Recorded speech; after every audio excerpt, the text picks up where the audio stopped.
앞서 스콧이 2025년이 얼마나 환상적인 한 해였는지 전반적인 성과를 짚어주었으니 저는 작년 4분기 세부 실적에 대해 자세히 말씀드리겠습니다.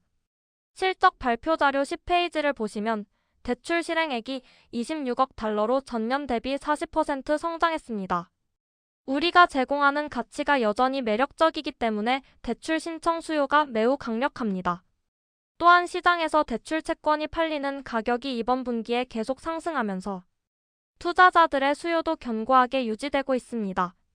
우리의 대출 채권은 다른 경쟁사들과 차별화되는 우수한 건전성을 보여주고 있으며 덕분에 대출 부실 시 손실을 보전해주는 별도의 장치 없이도 투자자들에게 성공적으로 판매할 수 있었습니다.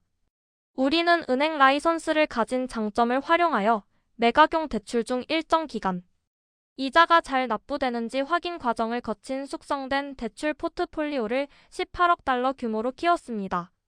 이는 은행의 자산 규모를 키우는 동시에 시장 투자자들에게 검증된 대출 상품을 지속적으로 공급하기 위한 전략의 일환입니다. 또한 약 5억 달러 규모의 대출은 수익을 위해 은행이 직접 계속 보유하기로 했습니다. 이제 11페이지에 있는 수익의 두 가지 구성 요소를 살펴보겠습니다.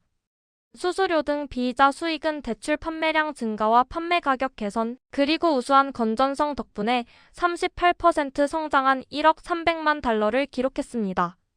예금과 대출의 이자 차이에서 발생하는 순이자이익은 14% 증가한 1억 6,300만 달러로 또 한 번 역대 최고치를 경신했습니다. 이는 이자를 낳는 자산 규모 자체가 커진 데다 자금 조달 비용을 효율적으로 관리한 덕분입니다. 12페이지를 보시면 순이자 마진 IM 자산 운용 수익률에서 조달 비용을 뺀 수치는 6%를 기록하며 전년 대비 0.56%포인트 56bp 상승했습니다.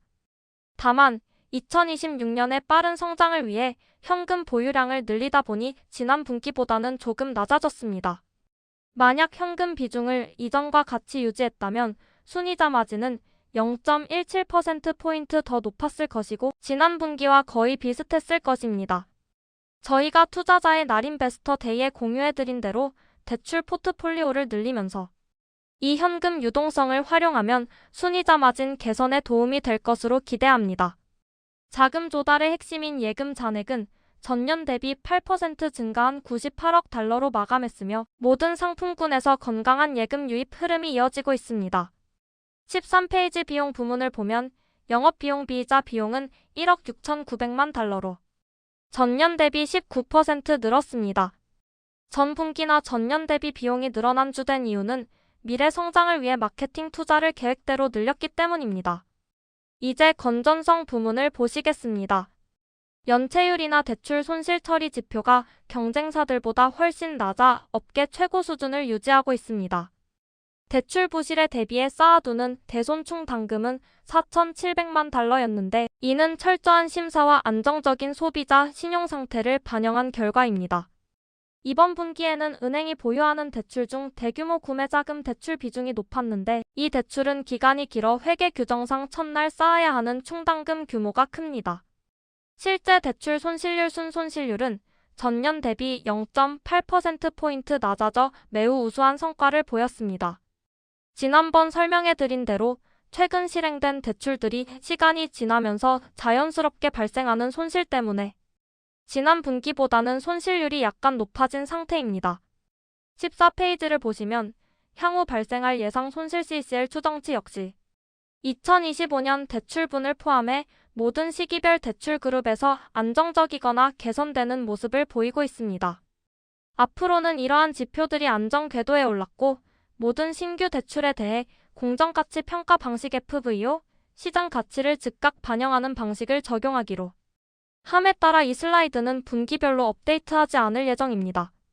재무 상태표를 보면 총 자산은 116억 달러로 전년 대비 9% 성장했습니다. 우리의 재무 구조는 대출을 보유해 지속적인 수익을 내면서도 투자자 수요에 맞춰 판매량을 유연하게 조절할 수 있는 강력한 경쟁력을 갖추고 있습니다. 자본력과 유동성도 충분하여 미래 성장을 뒷받침할 준비가 되어 있습니다. 지난 11월에 발표한 1억 달러 규모의 자사주 매입 및 인수 프로그램에 대해 말씀드리면 4분기에 약 1,200만 달러를 투입해 주당 평균 17.65달러의 자사주를 매입했습니다. 앞으로도 남는 자본을 활용해 주주 가치를 높이는 데 힘쓰겠습니다. 15페이지입니다. 세전순이익은 5천만 달러로 1년 전보다 4배 이상 늘었습니다. 이번 분기 세금은 850만 달러로 실효세율은 16.9%였는데 여기에는 영국의 바라앤드디 세액 공제와 캘리포니아 및 매사추세츠주의 세법 변경에 따른 일시적 혜택이 포함되었습니다. 앞으로는 일반적인 실효세율을 약 24% 정도로 예상하며 주식 보상 비용이나 기타 요인에 따라 약간의 변동은 있을 수 있습니다. 결과적으로 주당 순이익 EPS는 0.35달러, 주당 유형장 부가치주당. 실제 자산 가치는 12.30달러를 기록했습니다. 실제 자본 대비 이익률인 ROTC는 11.9%로 저희 예상치의 상단보다 높게 나왔습니다. 2025년 전체로는 1억 3,600만 달러의 이익을 냈으며 주당 순이익은 1.16달러, ROTC는 10.2%였습니다. 이제 향후 전망에 대해 말씀드리겠습니다. 비즈니스의 기본 체력이 튼튼하기 때문에 미래를 긍정적으로 보고 있으며 올해 내내 경제 상황이 안정적일 것으로 가정하고 계획을 세웠습니다. 본격적인 가이드라인 제시에 앞서 공정가치 평가 방식 FVO 도입에 대해 잠시 설명해 드리겠습니다. 이는 수익인식 시점과 손실 발생 시점을 더 잘 맞추어 재무제표를 단순화하고 은행과 시장, 비즈니스 간의 회계 처리를 통일하기 위한 변화입니다. 18페이지에서 보시는 것처럼 이 방식은 대출 초기에 충당금을 한꺼번에 쌓아야 하는 부담을 없애주기 때문에 시간이 지날수록 자본 효율성 ROIC 높아지게 됩니다. 이에 대해 궁금해하실 내용이 많을 것 같아 발표 자료에 세부 원리를 담은 새 섹션을 추가했습니다.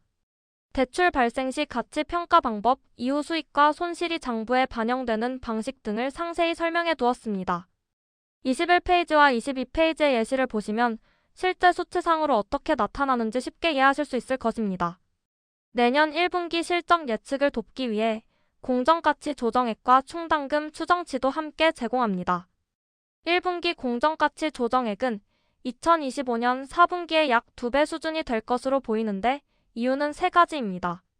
첫째, 모든 신규 대출에 이 방식을 적용하면서 대상 물량이 늘어났기 때문입니다. 둘째, 기간이 길고 할인율이 높은 대규모 구매자금 대출의 특성상 첫날 조정폭이 크기 때문입니다. 셋째, 공정가치로 평가하는 대출 잔액 자체가 늘어났기 때문입니다. 대신 새로운 대출에 대해서는 첫날 쌓아야 하는 대손충 당금이 없어집니다. 다만 기존 방식이 적용된 과거 대출들에 대해서는 약 1,000만 달러 정도의 충당금 비용이 발생할 것으로 예상합니다. 또한 이제 대출 수수료나 마케팅 비용을 다음 분기로 넘기지 않고 즉시 반영하기 때문에 대출 규모가 그대로더라도 1분기 수익과 비용 항목은 작년 4분기보다 늘어난 것처럼 보일 것입니다. 2026년 1분기 대출 실행액은 전년 대비 2,833% 성장한 25억 5천만 달러에서 26억 5천만 달러 사이가 될 것으로 보입니다. 성장을 위해 마케팅 투자도 지속할 것입니다. 2026년 연간 대출 실행액은 전년 대비 2,131% 성장한 116억 달러에서 126억 달러 사이로 예상합니다.